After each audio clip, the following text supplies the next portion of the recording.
Everybody wants to work in a bipartisan way. We want Republicans to come on board. But the fact is that this country today faces more unprecedented crises in terms of the pandemic, in terms of unemployment, in terms of low wages, in terms of 90 million people not having any health care. We have got to move. The American people are hurting, and we have got to respond rapidly.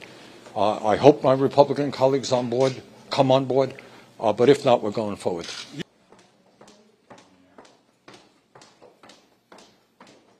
And like we did before, there's going to be some things you just can't come to an agreement on because of philosophical differences you can't get through that barrier. Then they can use whatever they need.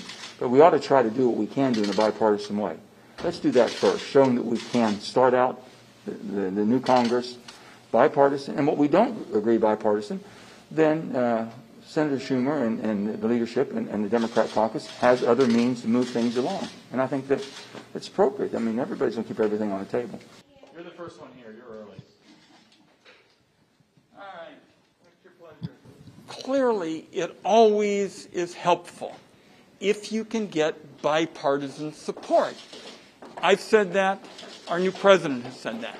If you can't, though, we're not going to let people object just for objection's sake, and we're going to move forward to meet the urgent needs of folks who are dealing in our communities with COVID, with rising unemployment in so many communities, and we're not going to let government, by objection, make it possible to not meet their needs. Are there things? Yeah, Keystone, we just have a disagreement there. All right. I appreciate the... Really, it's just true that we just have a disagreement, and we have to look at it, and we have to look at the safety factors. We have to look at the safety factors. And basically, I've had a train blow up in my state. I know that product's still coming to the United States. I think it's safer to come by pipe than it is by road or rail. So we'll have those discussions. I think that. Again, I mean, this is not an American crisis, it's a global crisis. If we do not transform our energy system and lead the world, we can't do it alone. We've got to work with China, we've got to work with Russia, we've got to work with India, Brazil. We've got to work with countries around the world to transform our energy system. And when we do that, we're going to create millions of good-paying jobs. It is a major, major imperative that we have got to be very aggressive on. Last thing.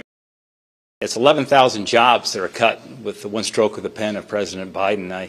It looks like President Biden is working on a make America unemployed again kind of strategy, thinking more about Saudi Arabian workers and Montana workers and U.S. workers.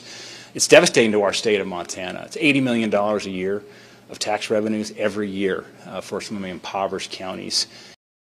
It's a carbon neutral transportation source. So it's environmentally sound. It's about jobs. It's about tax revenues. Importantly, it's about energy security and reducing dependencies on adversaries who don't have our best interests at heart by being American energy independent.